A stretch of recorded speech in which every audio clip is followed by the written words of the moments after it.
In 1922, Leonard Woolley stood on a featureless mound in the southern Iraqi desert, and beneath his feet lay 16 royal tombs containing 74 bodies arranged in rows, still wearing gold ribbons in their hair, still resting beside lyres inlaid with lapis lazuli, still keeping company with a king who had been dead for 4,600 years.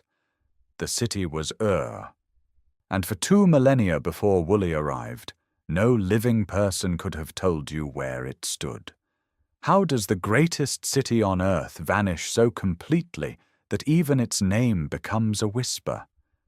And what does it mean that when we finally found it again, what lay beneath the sand was not a ruin, but a revelation, proof that everything we call civilization, writing, law, monumental architecture, long-distance trade, organized religion, began earlier and deeper than anyone had dared to imagine?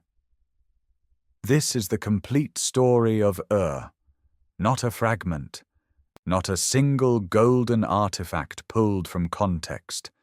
This is the full arc of an urban lifetime spanning more than 5,000 years. We begin where the Euphrates once emptied into marshlands near the ancient shoreline of the Persian Gulf, with the first Ubaid settlers raising reed dwellings on a low mound of alluvial silt around 6,500 years before Christ. We watch as that village becomes a temple town, as that temple town becomes a city of kings whose graves hold more gold than any tomb in Mesopotamia. We witness the rise of the third dynasty under Ur-Nammu, who raised the Great Ziggurat of the moon, god Nana, a stepped mountain of mud brick 64 meters long and 46 meters wide at its base, faced in baked brick and sealed with bitumen. We walk the streets at the city's peak, when 60,000 people lived within and around its walls, when scribes filled tens of thousands of clay tablets with cuneiform records documenting every ration, every sheep, every textile bale shipped to the harbors. We enter the courtyard houses with their plastered walls and bread ovens, the schoolrooms where children pressed reed styluses into wet clay, the temples where priests poured libations under moonlight. And then we witness the fall, the Elamite armies breaching the walls around 2004 years before Christ. The Lament for Ur, one of the oldest poems of grief ever written, mourning corpses unburied in silent streets. The slow death that followed, as the Euphrates shifted westward and pulled the city's lifeblood with it. The final restoration under Nabonidus in the 6th century before Christ, a king trying to save what was already a ghost. And then 2,000 years of silence, mud brick dissolving grain by grain into desert dust, until a mound called Tel al-Muqayyar yielded its secrets to the 20th century. What makes Ur extraordinary is not merely its age. It is that Ur was first, the first city to attempt what every city after it would inherit, the first place where strangers organized themselves into something larger than a village, where writing emerged to manage complexity beyond human memory, where law was codified so that justice did not depend on the strength of the claimant, where architecture reached toward the sky, not for shelter, but for meaning. Every city you have ever lived in carries something that was first attempted on this mound beside the marshes. Without Ur, the story of civilization has no beginning. Everything you are about to see was buried for 2,000 years. The gold helmet of Mescalamdug, the ram in the thicket, the standard of Ur with its mosaic of war and peace, the courtyard houses with children's toys still lying where they fell. All of it was considered lost, or legend, or impossible, until the spade proved otherwise. If you value complete journeys through the great cities of the ancient world, subscribe so you never miss what comes next. Each week, we bring back to life a world built in mud brick, bitumen, and gold leaf, one city at a time.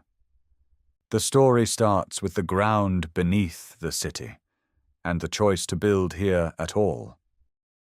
Before the first brick was pressed from river clay, before the first reed was cut and bundled into walls, the land itself was being made.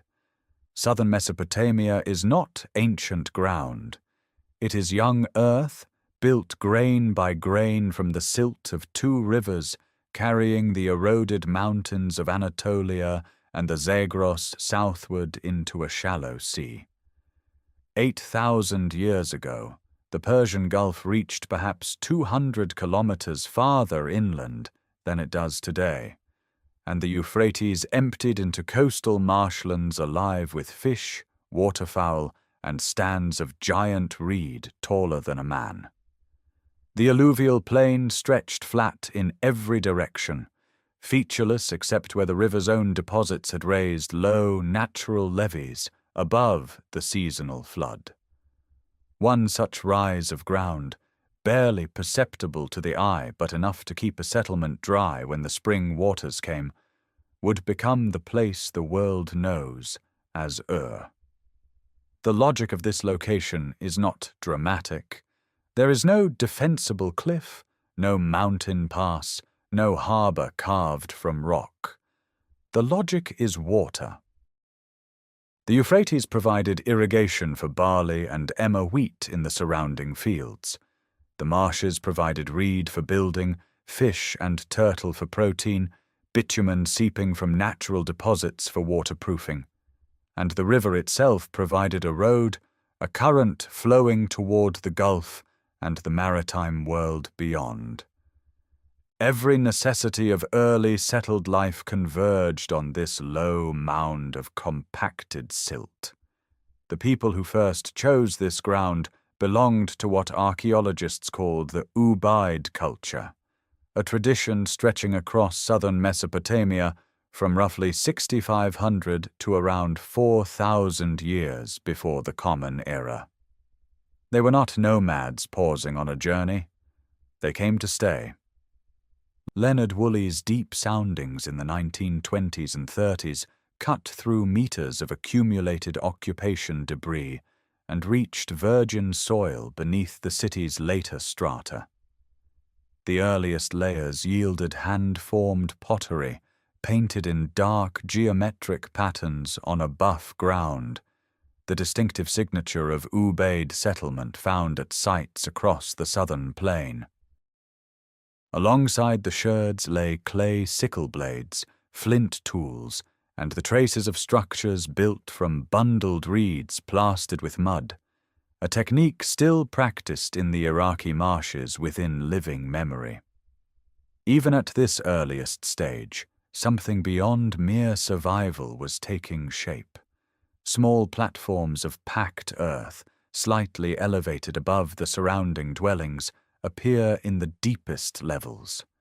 These are not houses.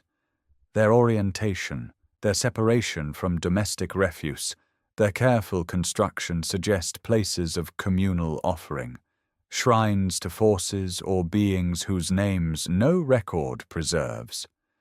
The impulse to set sacred space apart from daily space, to build upward toward something, was present from the beginning.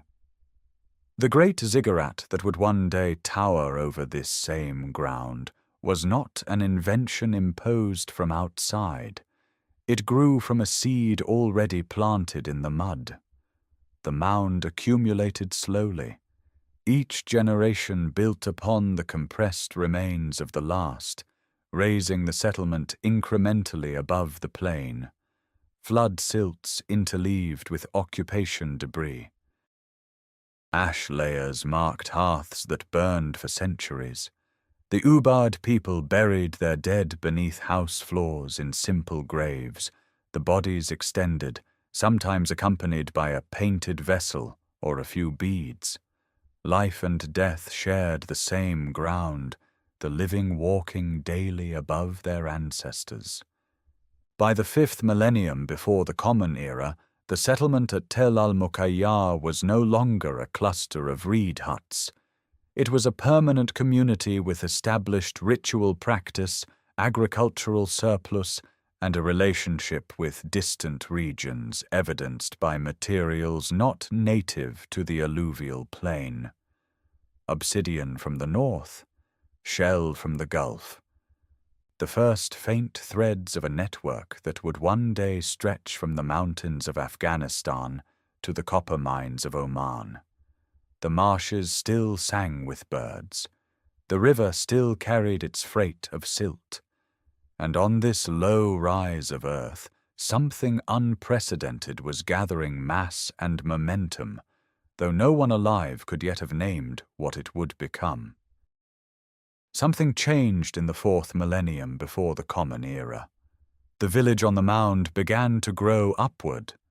Where earlier generations had raised modest shrines of mud brick, single-room structures barely distinguishable from the houses around them, a new ambition took hold.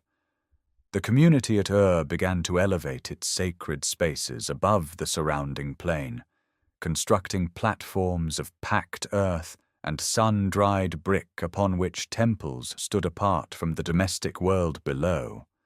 This vertical impulse, this deliberate lifting of the divine above the human, marks the threshold between village religion and something far more organized.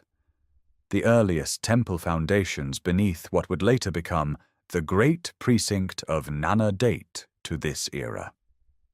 They are modest by later standards, rectangular rooms with niches in their walls, altars for offerings, floors worn smooth by generations of bare feet.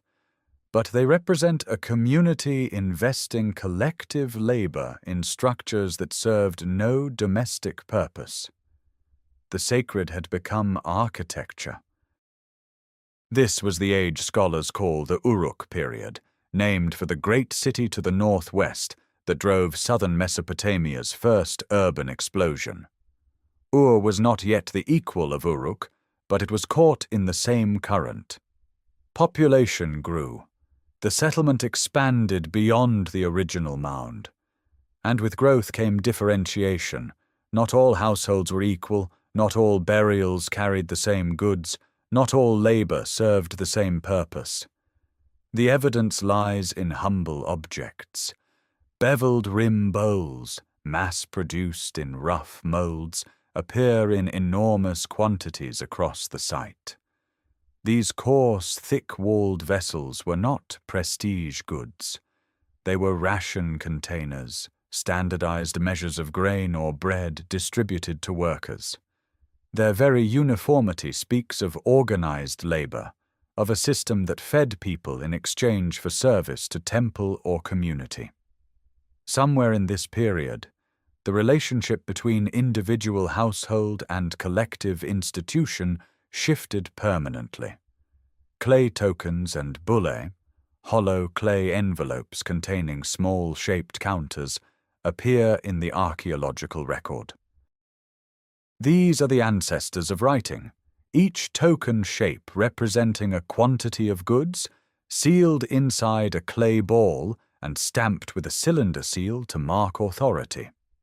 By the late Uruk and Jemdet Nasr periods, around 3200 before the Common Era, the tokens gave way to impressions on flat tablets.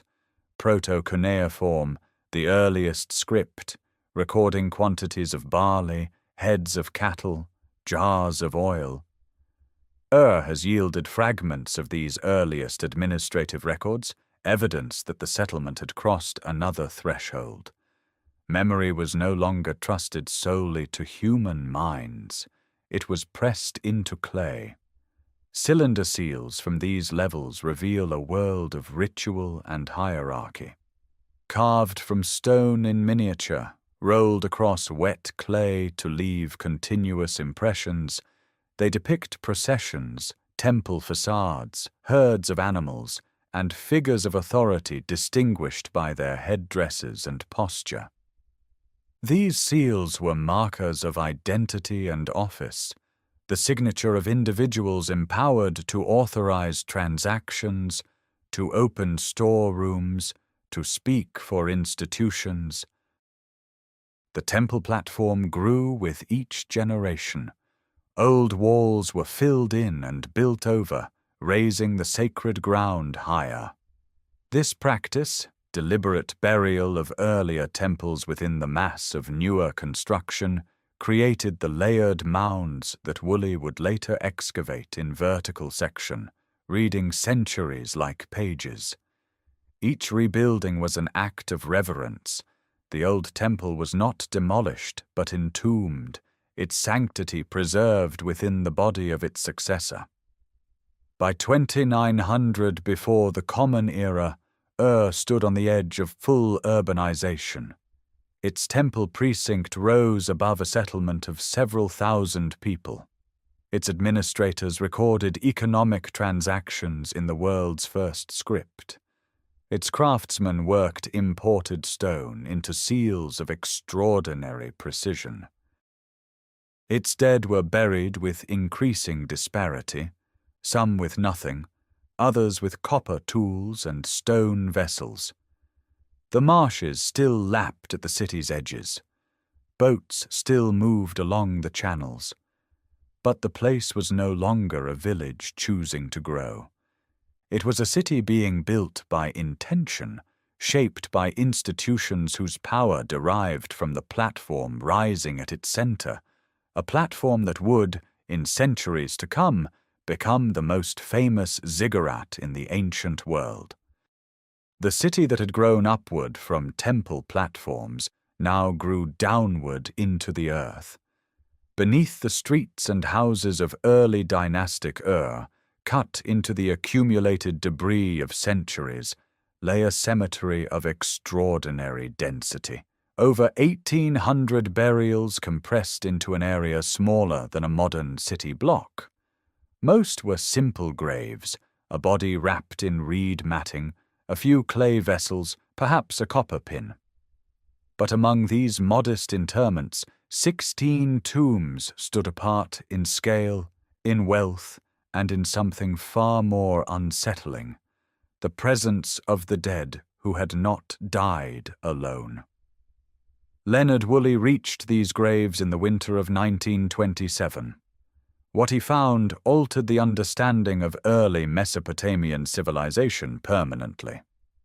The tomb chambers were built of limestone and mud brick, roofed with corbelled vaults or true arches, among the earliest known in architecture.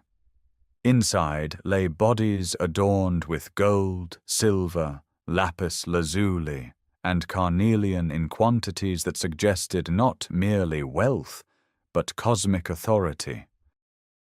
The tomb identified as belonging to Puabi, her name preserved on a cylinder seal of lapis at her shoulder, contained a headdress of gold leaves, ribbons, and rings of carnelian beads cascading past her temples. Gold earrings in the shape of crescent moons framed her face. Around her body lay vessels of gold and silver, a golden drinking cup, and cosmetic containers of shell inlaid with lapis. But the headdress was not the revelation.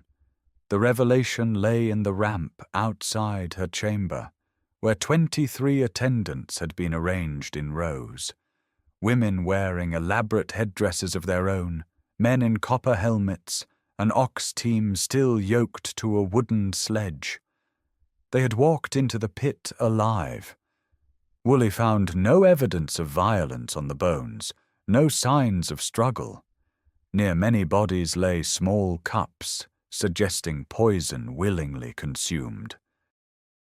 The Great Death Pit, the largest of these ritual deposits, contained 74 attendants, 68 women and 6 men, laid out in ordered ranks, their jewelry still in place, a pair of lyres resting where musicians had held them at the moment of death. The bull-headed lyre recovered from one such grave bore a head of gold over a wooden core, with a beard of lapis lazuli and eyes of shell and limestone. Its sound box was decorated with inlaid scenes of animals behaving as humans, a donkey playing a harp, a bear clapping rhythm, a jackal carrying platters.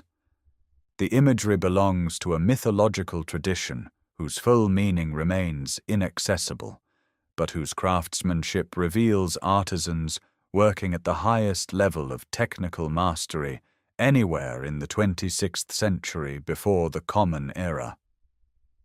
From another grave came the so-called ram in the thicket, a standing goat of gold leaf and lapis, its forelegs resting on the branches of a flowering tree, its fleece rendered in individual curls of shell.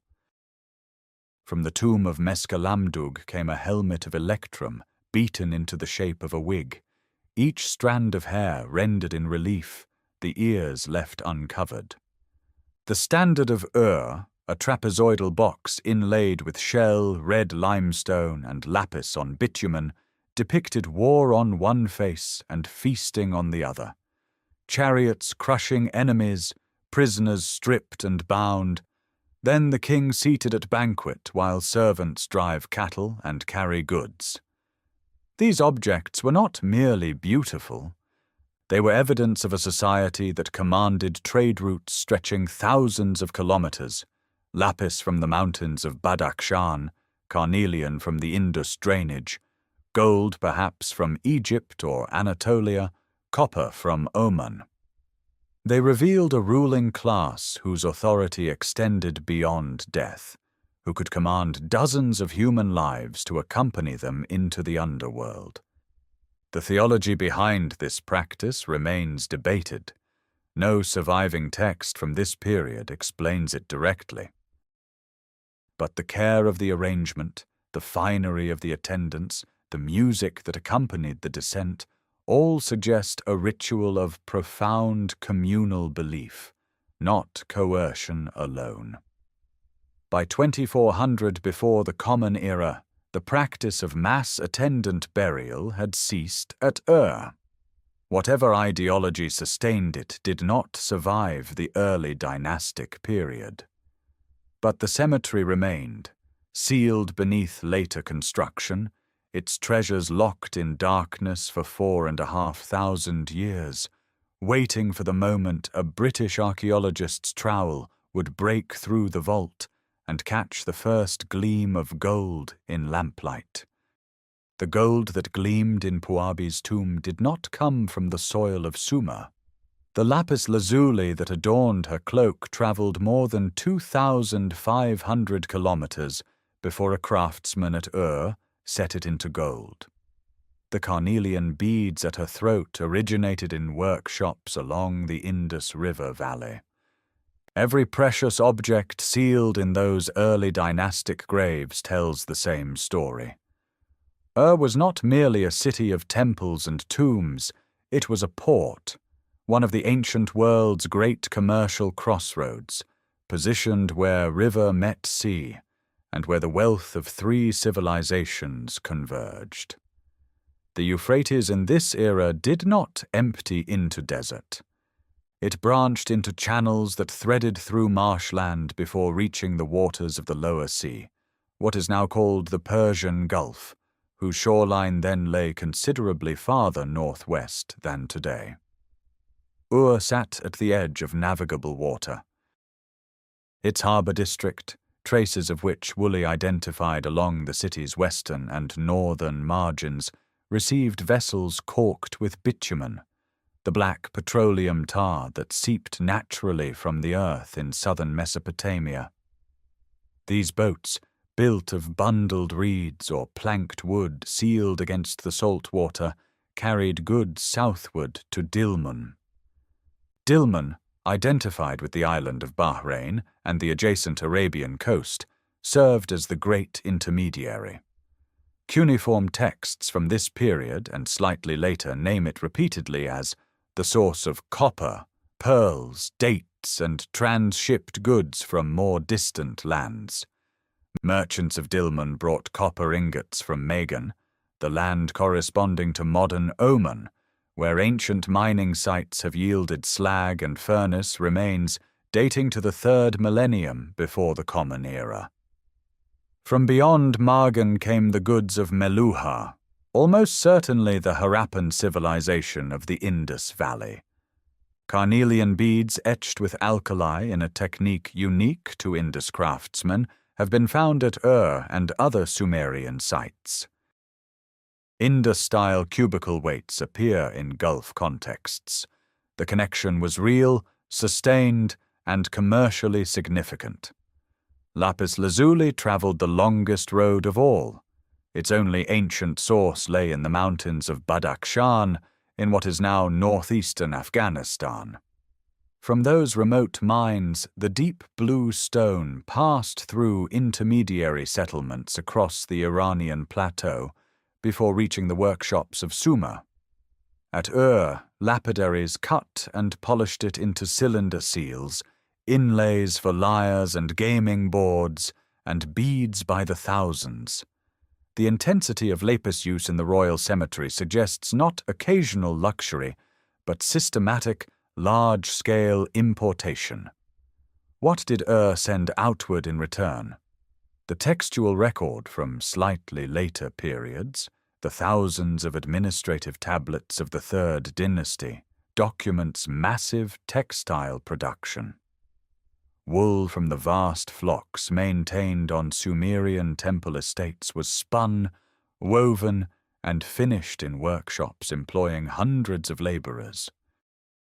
Grain, dried fish, and finished garments likely moved southward along the same routes that brought stone and metal northward. Cylinder seal impressions found on clay door ceilings and bale tags record the bureaucratic oversight of this commerce. Each transaction witnessed, each storehouse inventoried. The harbour quays of Ur in the mid-3rd millennium hummed with activity that connected Afghan mountains to Arabian copper mines to Indus Valley bead makers. Bitumen-sealed hulls rocked in the current. Bales of wool and baskets of barley dates moved onto decks. Porters carried raw lapis and rough carnelian to workshops where the sound of grinding stone filled narrow lanes. The smell of hot bitumen, of fish drying on reed racks, of river water and dust. This was the atmosphere of a city whose power rested not only on its gods and its dead kings, but on its command of routes that spanned the known world. Ur breathed trade as naturally as it breathed the southern wind off the marshes. The southern wind still carried the smell of bitumen and marsh water across the harbour quays, but around 2334 before the Common Era, a new force arrived that Ur could neither repel nor ignore. Sargon of Akkad, a Semitic-speaking ruler from the north, had unified the cities of Mesopotamia under a single throne for the first time in history. His armies swept through Sumer, defeating Lugalzagesi of Umma and claiming dominion over every city from the Upper Sea to the Lower Sea. Ur, for all its wealth and sacred prestige, became a subject city within an empire whose capital lay far to the north, near modern Baghdad. The conquest did not raise the temples or silence the priests. Sargon understood that Ur's power was spiritual as much as commercial. The moon god Nana still ruled the sacred precinct, and the offerings still burned on his altars. What changed was the language of administration and the hand that appointed the city's highest religious office. Sargon placed his own daughter, Enheduanna, as high priestess of Nana at Ur, a political act wrapped in sacred authority. She took up residence in the Giparu, the priestess compound adjacent to the temple complex, and from there she performed the rites that bound heaven to earth, moon to city, divine will to human order. But Enheduanna was far more than a political appointment. She composed hymns in Sumerian, that rank among the oldest literary works attributable to a named author in all of human history. Her temple hymns addressed the sanctuaries of more than 40 cities across Sumer and Akkad, weaving them into a single sacred geography under one imperial vision. Her personal compositions, passionate, fierce, sometimes anguished, invoked the goddess Inanna with an intensity that still resonates across 4,000 years. A calcite disc found by Woolley's team in the Giparu precinct bears her image in carved relief, a robed figure performing a libation, her name inscribed beside her. It is one of the earliest portraits of a known individual in the archaeological record. Under Sargon's grandson, Naram-Sin, the empire reached its greatest territorial extent. Naram-Sin declared himself a god, the first Mesopotamian king to do so, and his campaigns pushed into the Zagros Mountains and beyond. Ur continued to function as a vital religious and economic center, its temple economy absorbing Akkadian administrative practices while preserving Sumerian liturgical traditions. Administrative tablets from this period appear in both languages, a bilingual bureaucracy reflecting the layered reality of imperial Sumer. The temple kitchens still prepared offerings of barley bread and beer. The weavers still produced woolen textiles for trade and tribute. The harbor still received boats from Dilmun. Then the empire fractured. Around 2154 before the Common Era, the Akkadian dynasty collapsed under the pressure of internal revolt and incursions by the Gutians, a people from the Zagros highlands.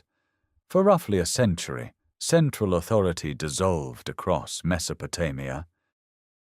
Cities governed themselves or submitted to Gutian overlords whose control was uneven and often nominal.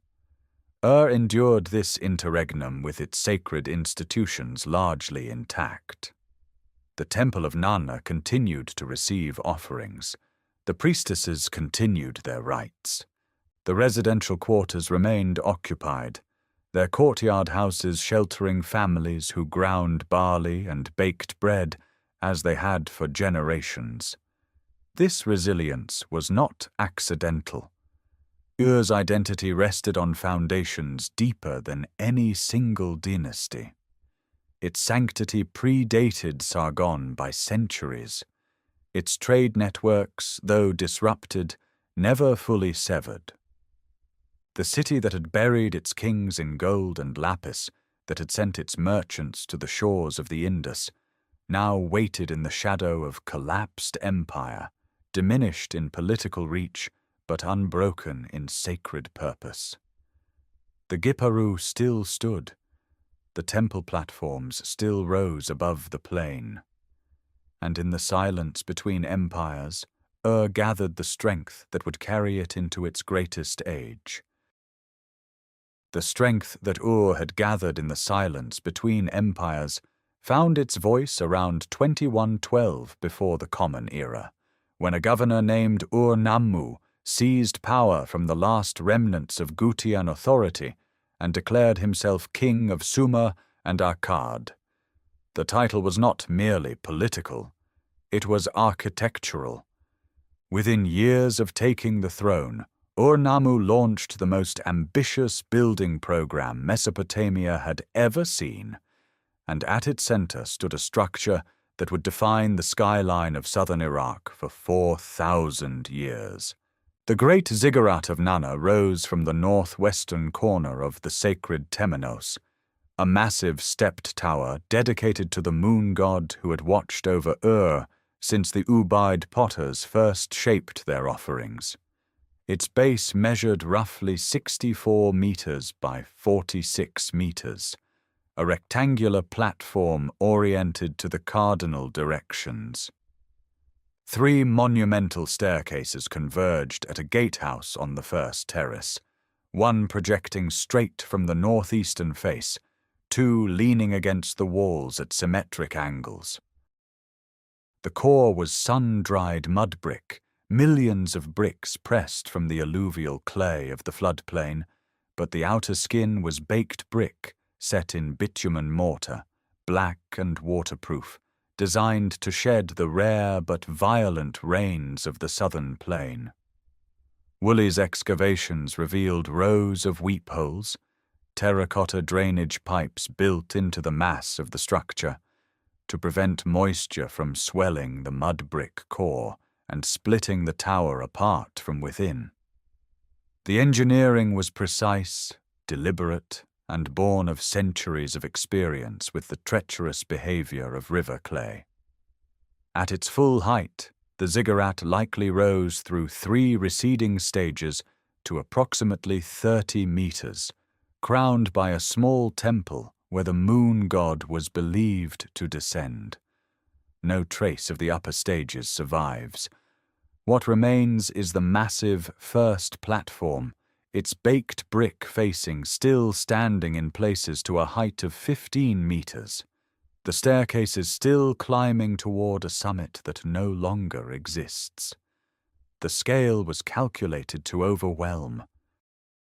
A traveler approaching Ur from the flat plain would have seen the ziggurat long before the city walls became visible, its dark mass shimmering in the heat above the pale mud landscape. But Ur-Nammu built far more than a single tower. The entire temenos was enclosed within a great oval wall, separating the sacred precinct from the residential city. Within this enclosure rose the Ekeshnugal, the temple complex of Nanna, and the Giparu, the combined residence and ceremonial center of the high priestess. The Ehursag, a palatial structure likely serving administrative and royal functions, stood nearby. Each building was constructed with the same discipline: sun-dried mud brick cores faced with baked brick at vulnerable points, doorways framed with careful reveals, floors of packed earth or fired brick laid in bitumen. Beyond Ur itself, Ur-Nammu extended his building campaigns to the great religious centers of Sumer. Temples rose or were restored at Eridu, Nippur, Larsa, and Umma. Roads were improved, canals were dredged and regulated. And in what may be the most consequential act of his reign, Ur-Nammu promulgated a code of laws, the earliest known legal code in human history, predating Hammurabi's by roughly 3 centuries. The surviving fragments, preserved on clay tablets, establish fines and compensations rather than the brutal physical punishments of later codes. A broken bone demanded a payment of silver. A wrongful accusation required restitution. Justice, at least in principle, was measured in weight rather than in blood. Ur-Nammu died around 2095 before the Common Era, likely in battle. His death was mourned in a Sumerian literary composition that describes his journey to the underworld, bearing gifts for its deities. But the city he left behind was transformed beyond recognition from the settlement that had endured the Akkadian collapse. Ur was now an imperial capital, its sacred precinct a statement of cosmic order rendered in brick and bitumen. The ziggurat anchored the city to the heavens. The temenos wall defined the boundary between the sacred and the profane. The law code declared that power carried obligations. Everything that followed, the long reign of Shulgi, the vast bureaucratic empire, the tens of thousands of tablets, grew from the foundations Ur-Nammu laid in the clay of the Euphrates plain.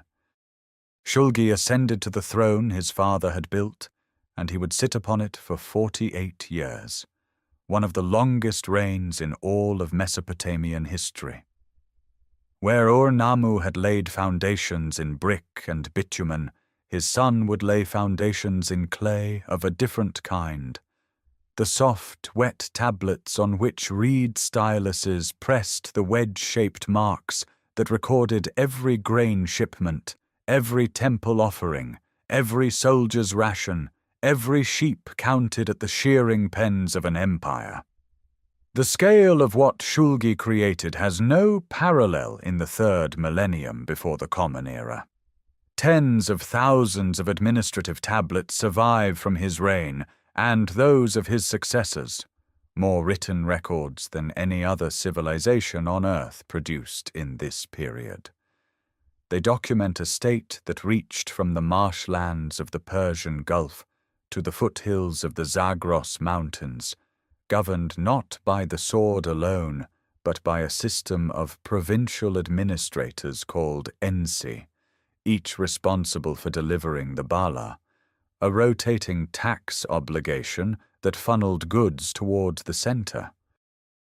Livestock, grain, textiles, labor, metals, all flowed inward along roads maintained by the state, passing through way stations where royal messengers carried sealed tablets across distances that took days to traverse on foot.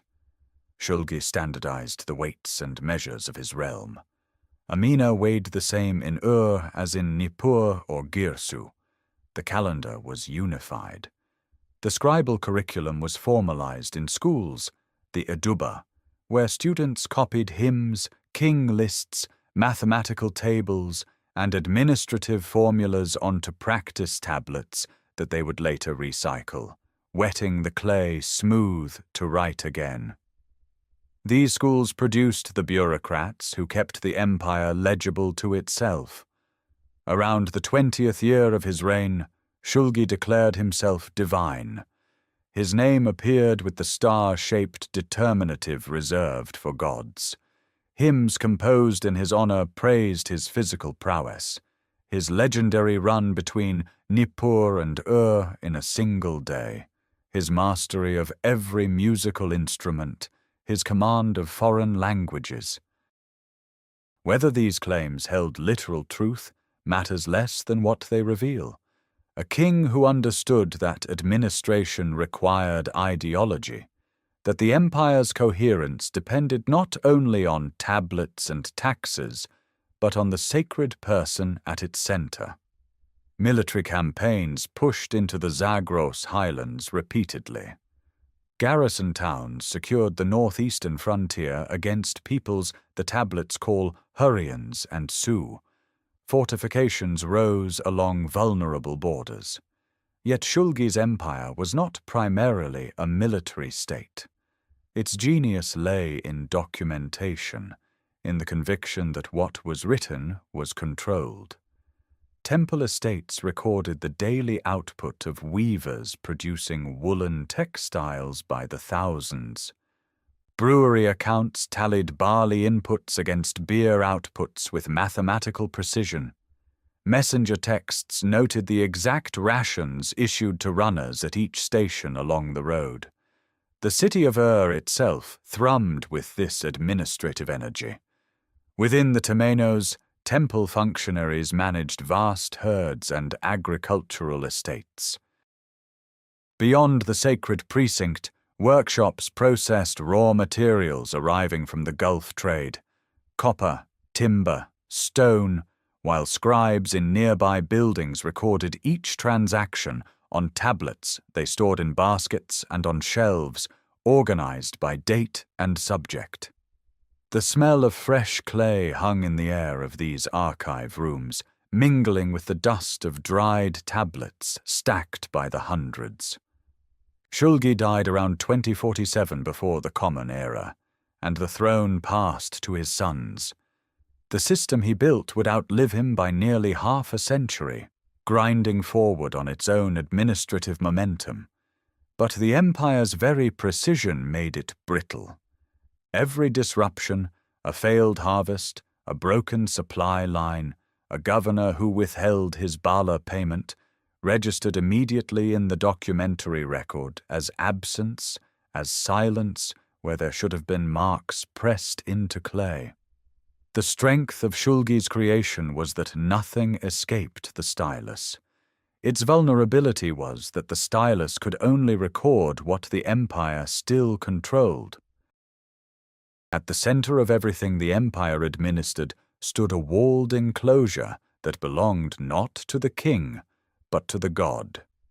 The Temenos of Ur, a sacred precinct roughly 400 meters long and 200 meters wide, rose above the surrounding residential quarters like a city within the city, its massive retaining walls of baked brick and bitumen separating the divine household from the human streets beyond.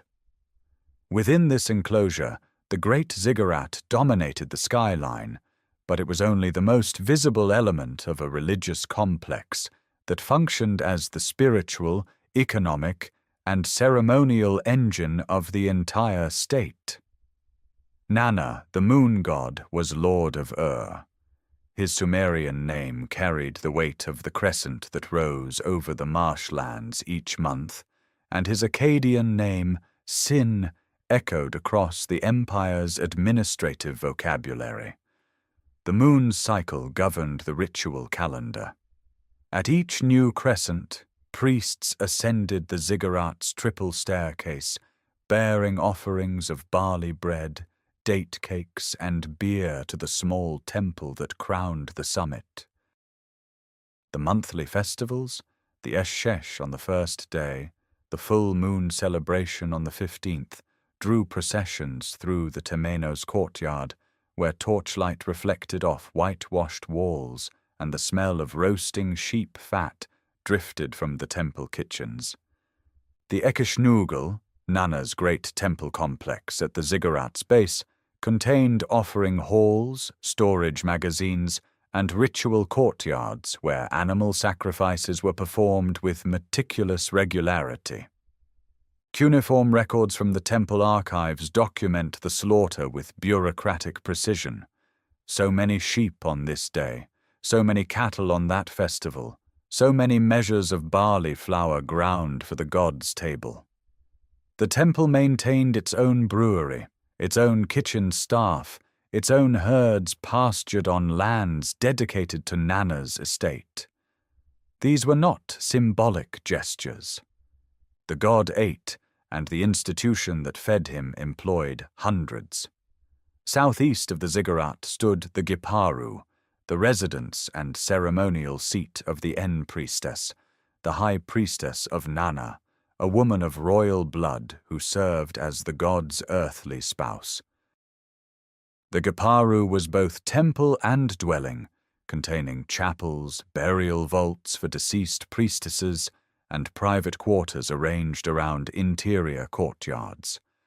Foundation deposits beneath its floors, copper figurines, inscribed tablets, stone plaques, marked each rebuilding as an act of sacred renewal.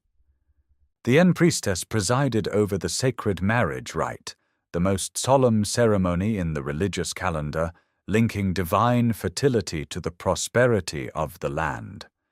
Nearby, the Ehersag Palace served as the administrative residence where royal and religious authority intersected.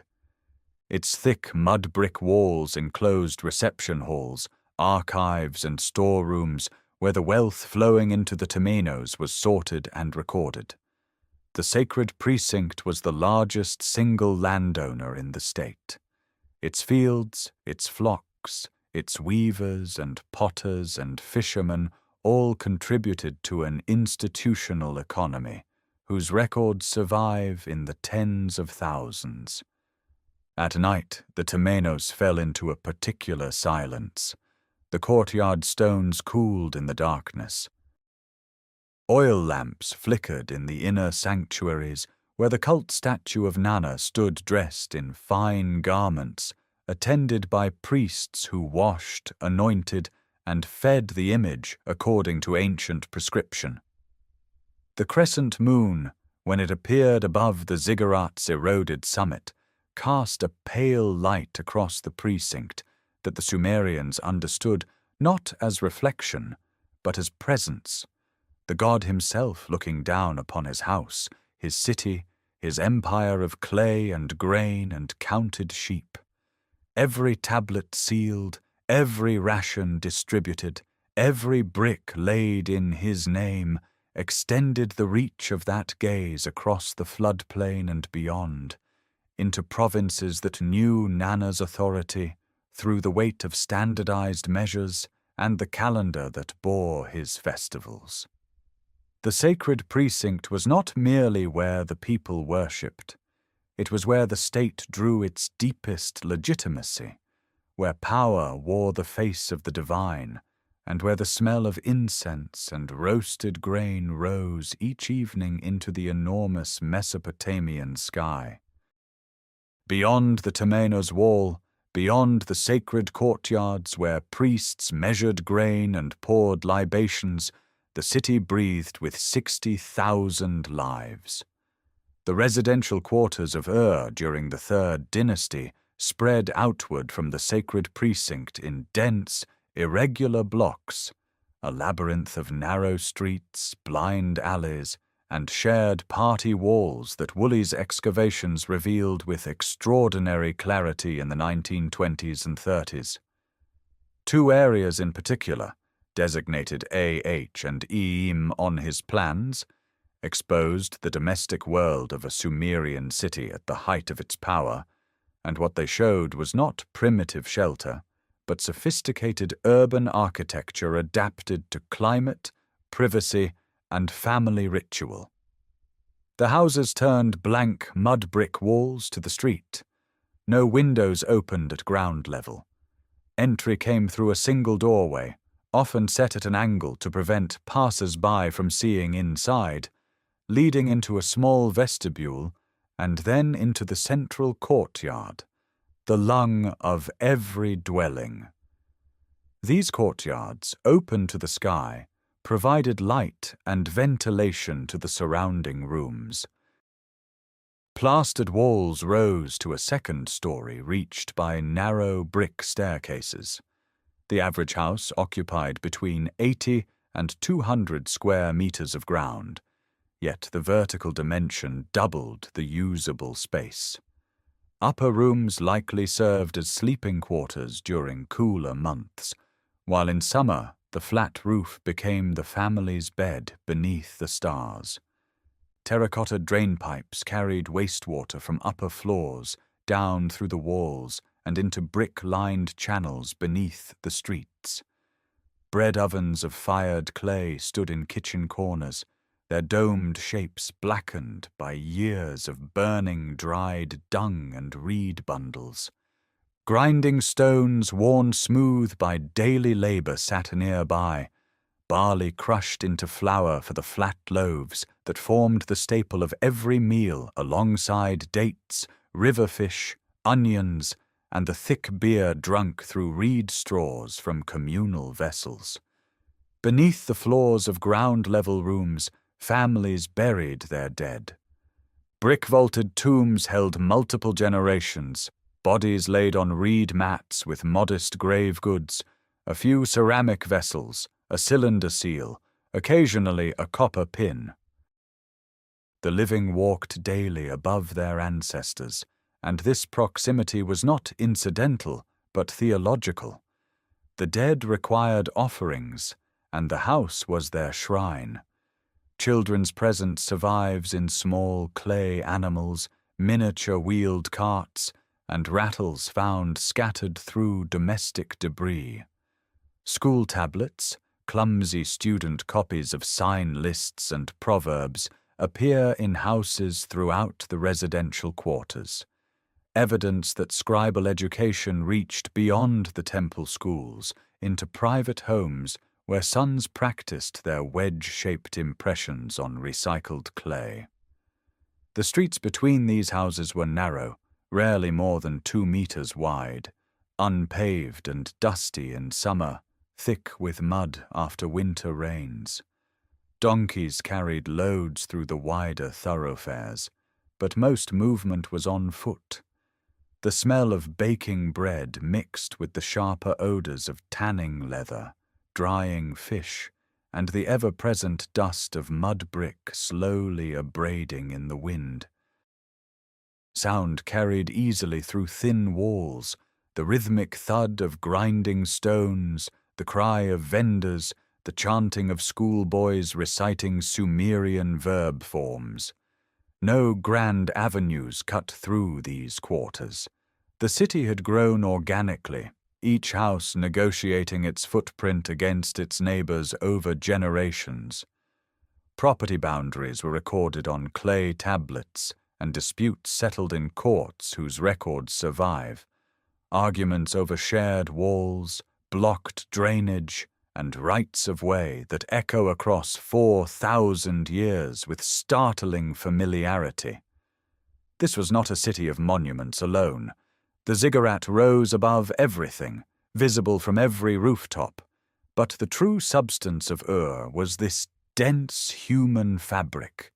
Thousands of courtyard houses packed together, their ovens lit each morning, their dead resting below, their children scratching signs into wet clay, their drains carrying water downward into darkness beneath streets that would themselves one day lie buried under meters of wind-blown sand, waiting for the careful trowels that would expose them to a light their builders never imagined. The children who scratched signs into wet clay were not playing. They were entering a discipline as rigorous as any temple ritual, as essential to the empire as its granaries or its armies.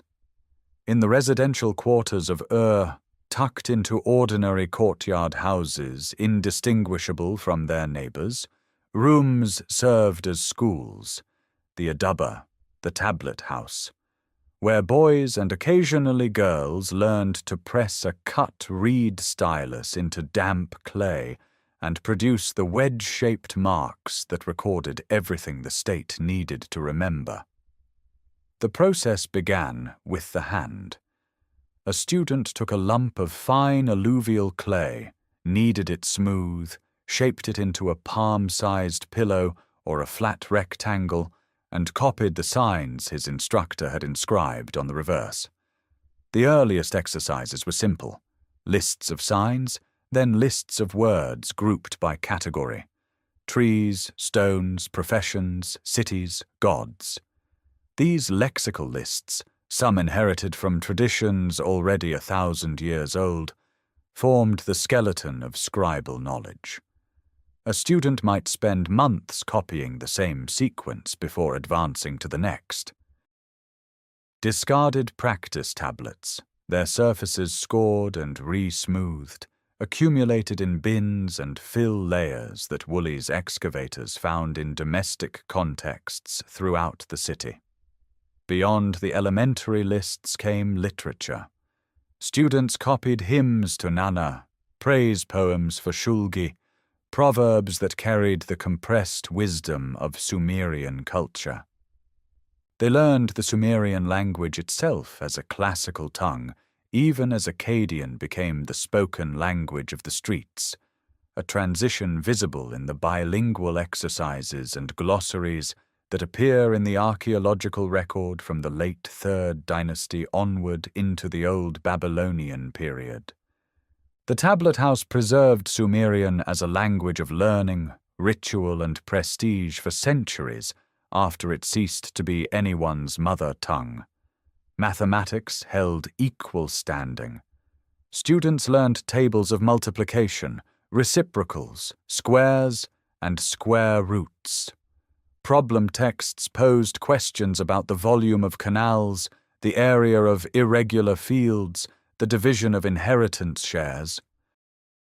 The sexagesimal system, base 60, governed their calculations, a framework so effective that it survives in the 60 minutes of every hour and the 360 degrees of every circle measured today.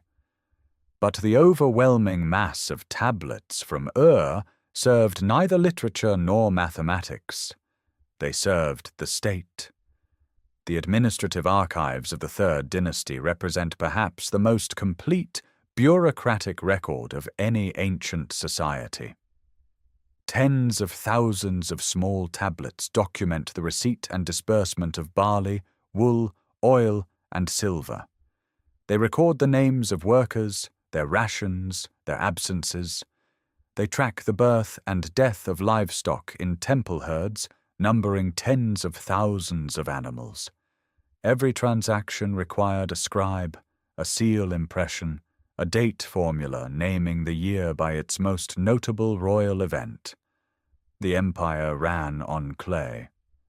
The scribes who produced these records occupied a social position between the laboring classes and the priestly elite.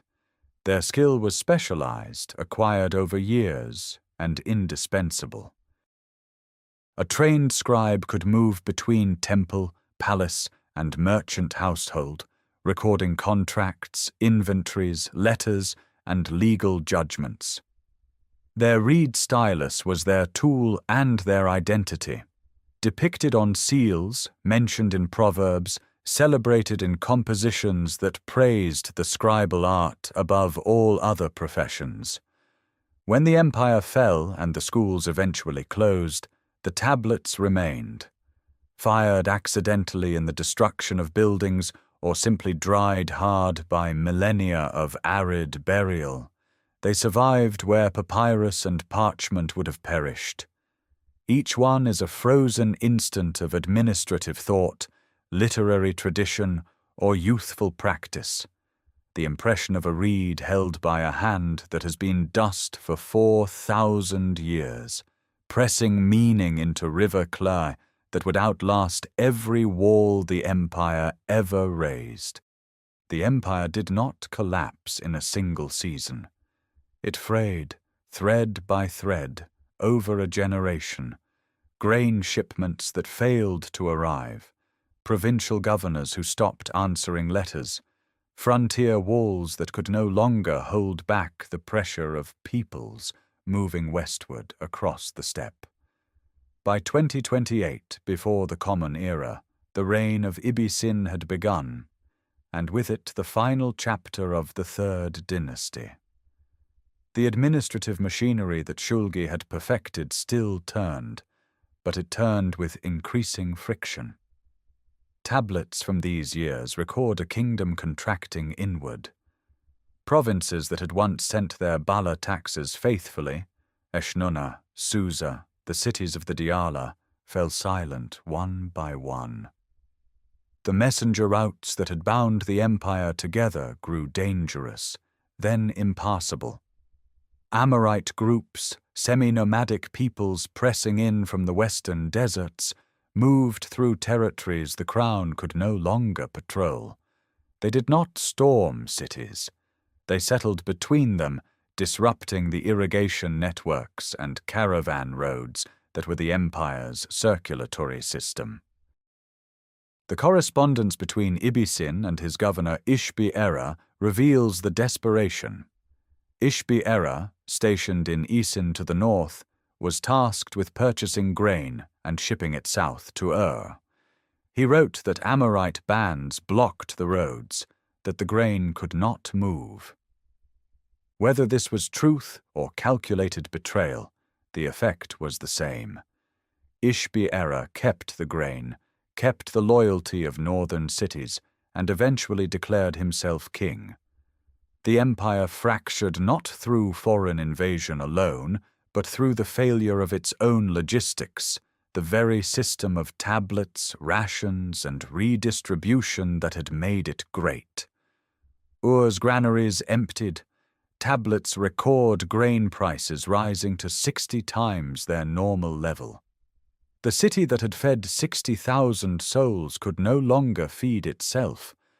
The walls still stood, Ur-Nammu's fortifications of mud brick and baked brick facing. But walls without provisioned defenders are geometry, not defense. The Elamites came from the east, from the highlands beyond the Tigris. Around 2004, before the Common Era, their forces reached Ur. The archaeological record speaks in fire-scarred brick and destruction layers. Mud brick walls show the orange-red discoloration of intense burning. Tablets lie scattered where they fell from collapsing archive shelves, their administrative contents frozen mid-sentence. Shipments never completed, rations never distributed, rituals never performed. Ibisin was taken alive. The last king of the third dynasty was led in chains to Elam, to the highland city of Anshan, where he disappeared from history. No tomb has ever been found. No death record survives. He simply ceases to exist in the written record, as though the scribal tradition that had documented every sheep and every shekel could not bring itself to record the final humiliation. The temples fell silent. The Ekeshnugal, where generations of priestesses had served Nana, stood open to wind and ash. The sacred courtyard where monthly festivals had drawn thousands lay empty. The harbour where Dilmun traders had once unloaded copper and pearls silted with neglect.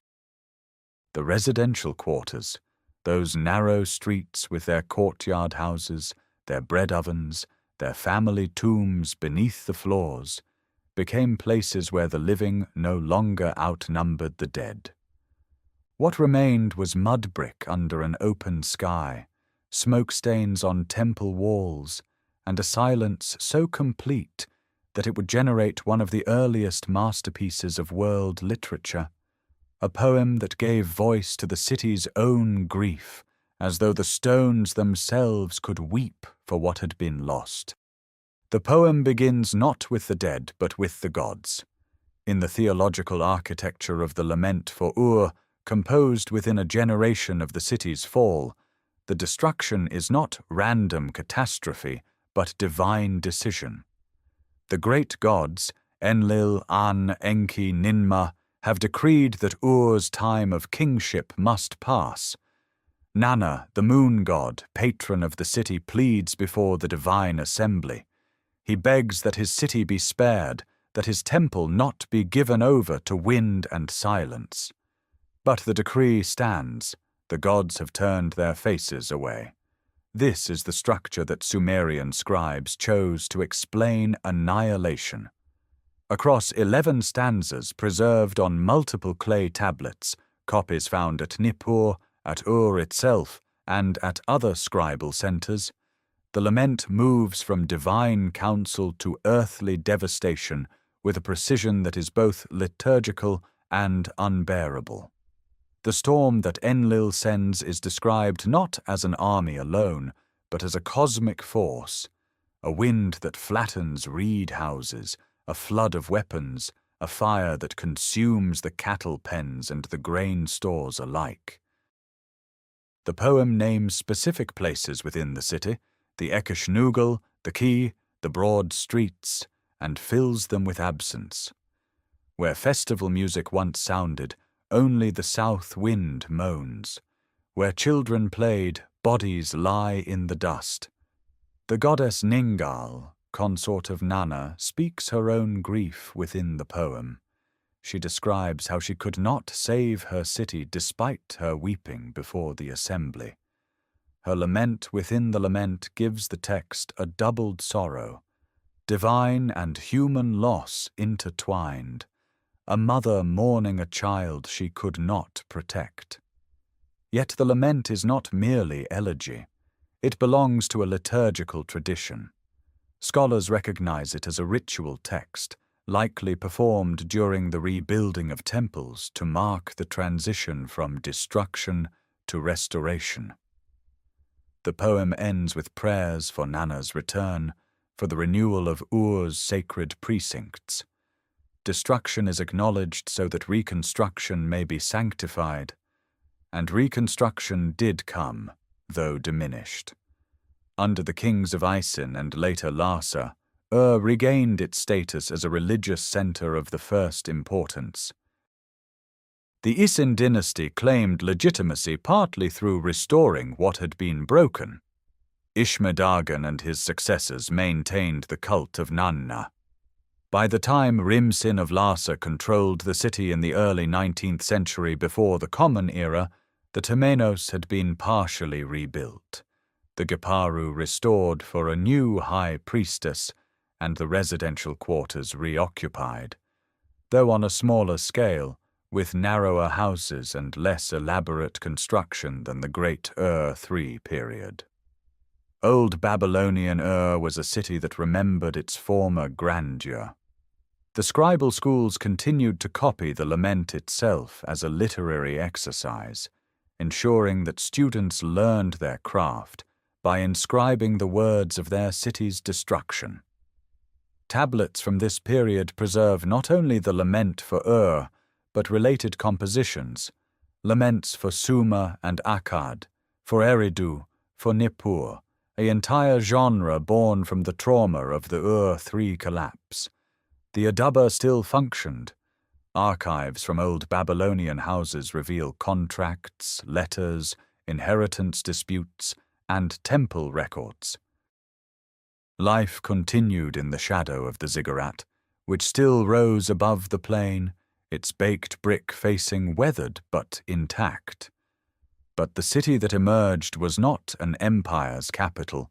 It was a provincial religious center under foreign dynasties, Izin, Larsa, and eventually Babylon itself under Hammurabi.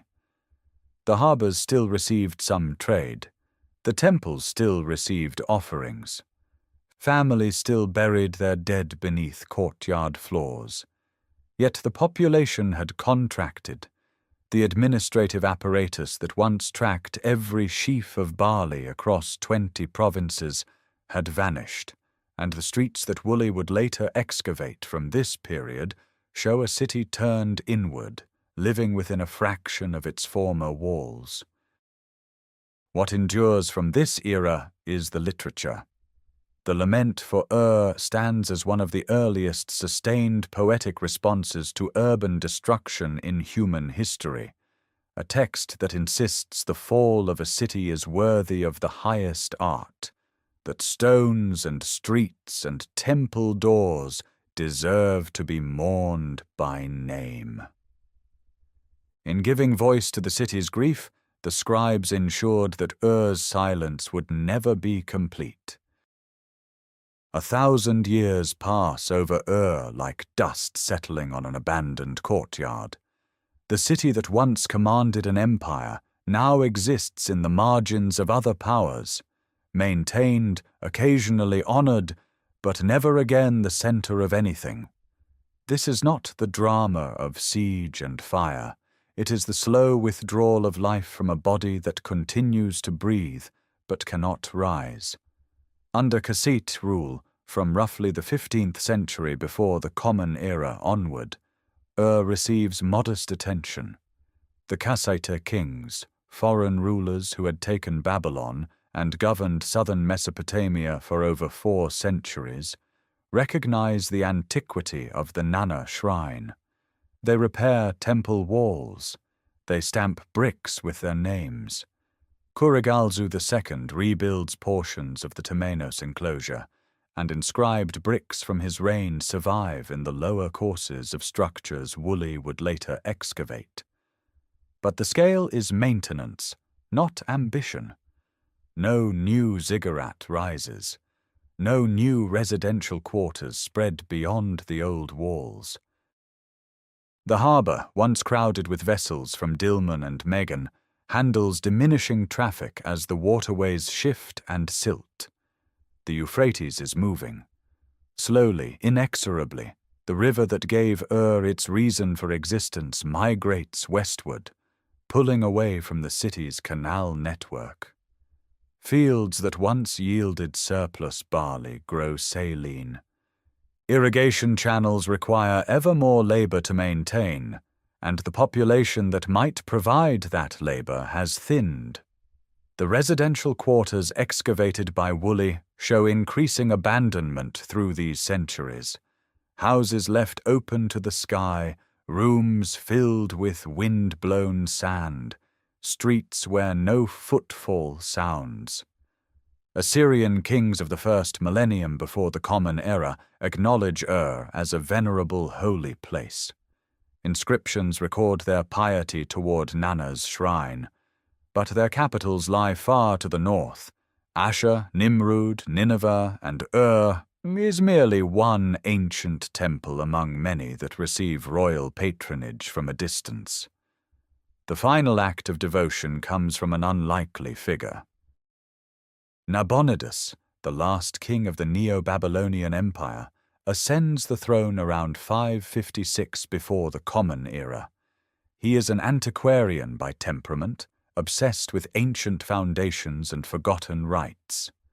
At Ur, he undertakes a substantial restoration of the Great Ziggurat, adding new stages atop the eroded core that Ur-Nammu had raised 15 centuries earlier. His inscribed bricks identify the structure, name its builders, record his own restorations.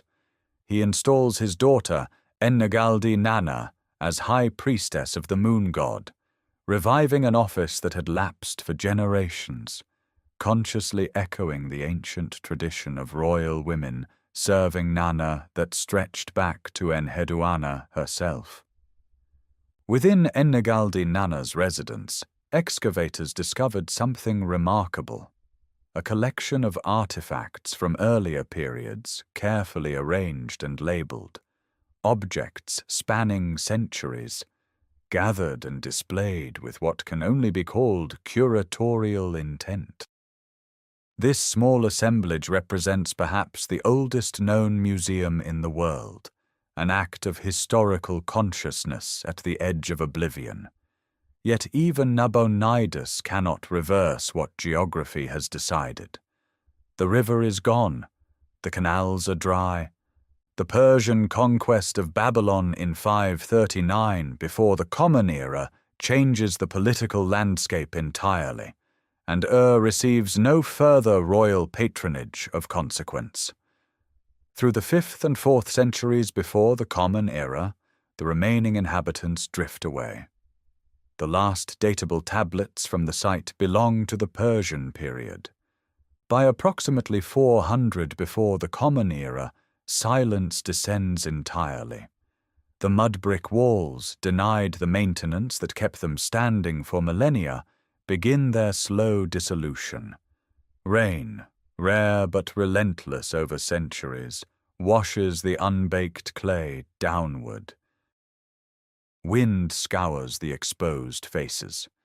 The ziggurat, its baked brick casing more durable than the surrounding structures, retains its mass longest, but even it loses definition, becoming a shapeless mound rising from a flat and featureless plain. The city that invented administration, that counted every sheep and measured every field, leaves no one behind to record its own disappearance. For 2,000 years the desert works without pause. Each decade strips another course of mud brick, each century softens another wall into a ridge barely distinguishable from the surrounding plain. The canals that once carried Euphrates water to the city's harbors fill with wind-blown sand and become shallow depressions, then vanish entirely. The marshlands that sustained the earliest Ubaid settlers retreat southward as the river system shifts. By the middle of the first millennium of the Common Era, Tel al-Muqayyar stands alone in an arid expanse, a low, irregular mound perhaps 18 meters above the plain at its highest point, surrounded by nothing that suggests it was once the center of an empire. The name itself preserves a single memory. Tel al-Muqayyar, the mound of pitch, refers to the bitumen visible in the eroded ziggurat core, the black waterproofing mortar that outlasts the bricks it once sealed together. Local Bedouin know the mound as a landmark, a navigation point in featureless terrain. They find inscribed bricks scattered on the surface, carry some away for building material. The writing on them is incomprehensible, belonging to a language no living person speaks. In 1625, the Italian traveler Pietro della Valle passes through southern Mesopotamia and notes the mound.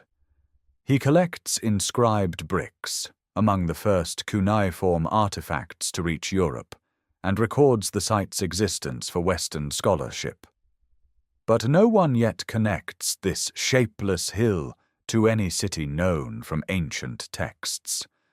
The name Ur appears in Genesis in the phrase Ur of the Chaldees, but its location remains a matter of speculation for another 2 centuries.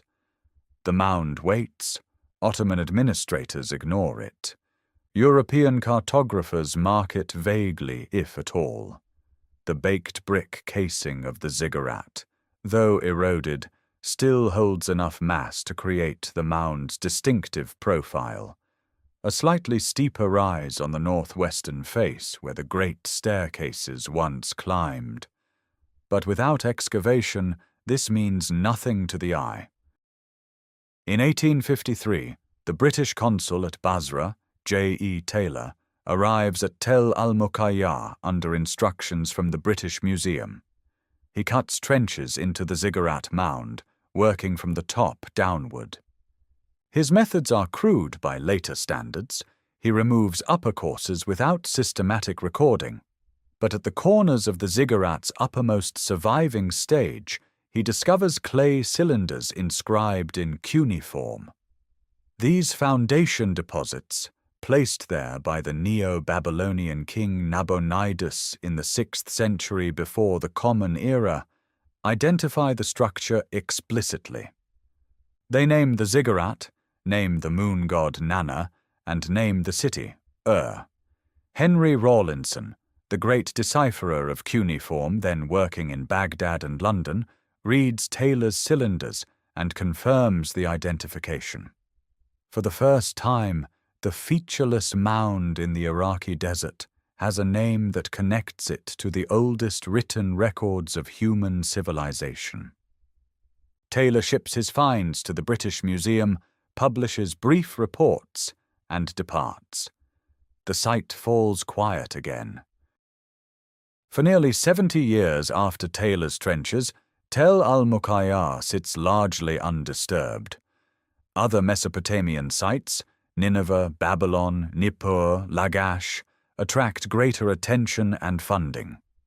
The mound keeps its deeper secrets sealed beneath meters of accumulated debris and wind-deposited sand. The royal cemetery lies untouched beneath the surface. The residential quarters remain buried.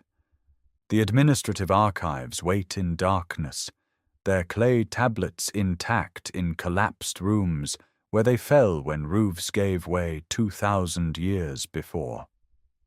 The ziggurat core, exposed by Taylor's cuts, weathers further. Rain channels deepen along his abandoned trenches. But the mass of the structure, hundreds of thousands of bricks laid by Ur-Nammu's workers and repaired by Nabonidus, resists dissolution. It stands as it has stood for 4 millennia, diminished, shapeless to the untrained eye, but present. A city swallowed whole by time, waiting beneath a mound of its own collapsed substance for someone to arrive with the patience and method to read what the earth preserved. In the autumn of 1922, Leonard Woolley steps onto the mound of Tel al-Muqayya with a joint expedition funded by the British Museum and the University of Pennsylvania. He is 32 years old, already seasoned by excavations at Carchemish alongside T.E. Lawrence, and he brings a methodical patience that the site demands. The first season is exploratory, trenches cut into the ziggurat's flanks, the Temenos wall traced, surface debris catalogued. But Woolley understands immediately that beneath this shapeless mass lies something immense. Over 12 seasons, ending in 1934, he will strip back 4,000 years of accumulated earth and reveal the skeleton of a civilization. The ziggurat emerges first. Woolley's workers clear sand and collapse debris to expose the baked brick casing of Ur-Nammu's monument, the triple staircase converging at the first terrace, the drainage holes that wept bitumen-sealed water away from the mud-brick core, the stamp of royal names pressed into every facing brick. Photographs from the 1920s show the structure rising from the trench like a cliff face, its lines sharp against the flat Iraqi sky. The scale stuns even Woolley, a base of 64 by 46 meters, originally rising some 30 meters, a mountain built by human hands on a plain without stone. Then in 1926, the Royal Cemetery. 1,600 burials in layered earth, and among them the royal tombs, chambers of limestone and mud brick, holding bodies adorned with gold, lapis lazuli, and carnelian. Woolley excavates with dental picks and brushes. He pours paraffin wax over fragile objects to preserve their position. The bull-headed lyre emerges from crushed wood and bitumen, its gold head intact. The ram in the thicket stands upright in gold leaf and shell. Queen Puabi lies with her cylinder seal beside her shoulder, her headdress of gold leaves and lapis beads still framing her skull. In the great death pit, 74 attendants lie in ordered rows, their bodies suggesting a calm procession into death. Cups nearby that may have held poison. The residential quarters follow.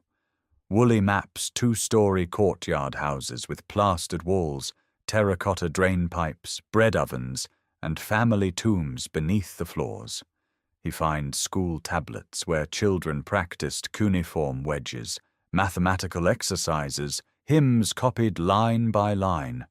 The streets are narrow, winding, shaded, a city built for human density in brutal heat. Beneath it all, Woolley sinks a deep shaft and strikes a band of clean, waterborne silt nearly 3 meters thick, sterile clay with no artifacts, separating older occupation layers below from the city above. He announces it as evidence of a great flood. The claim electrifies the public, linking Ur to Genesis and the Epic of Gilgamesh. Later scholarship tempers the interpretation. The silt likely represents a severe local inundation, not a universal deluge, but the discovery permanently binds Ur to humanity's oldest memory of catastrophe. The finds are divided by agreement among 3 institutions: the Iraq Museum in Baghdad, the British Museum in London, the University of Pennsylvania Museum in Philadelphia. The gold helmet of Mescalamdug, the standard of Ur, the lyres, the jewelry, they scatter across continents, ambassadors of a world 5,000 years gone. Today, the ziggurat stands partially restored, its lower stages consolidated by Iraqi authorities in the 1980s. The site received designation as a UNESCO World Heritage Location. Desert wind still scours the mud brick. The residential quarters lie open to the sky, their walls eroding centimetre by centimetre. Yet what Ur gave cannot erode. The proof that writing, law, monumental architecture, bureaucratic administration, long-distance trade, and organized religion converged here, on this mound beside vanished marshes, earlier than anywhere else yet known. Every city that followed, Babylon, Athens, Rome, and beyond, inherited something first attempted in the mud and reeds of southern Mesopotamia, where the Euphrates met the sea. Thank you for walking these ancient streets with us across 15 episodes. If this journey through the deep past moved you, consider subscribing so you will not miss the next city we bring back from silence.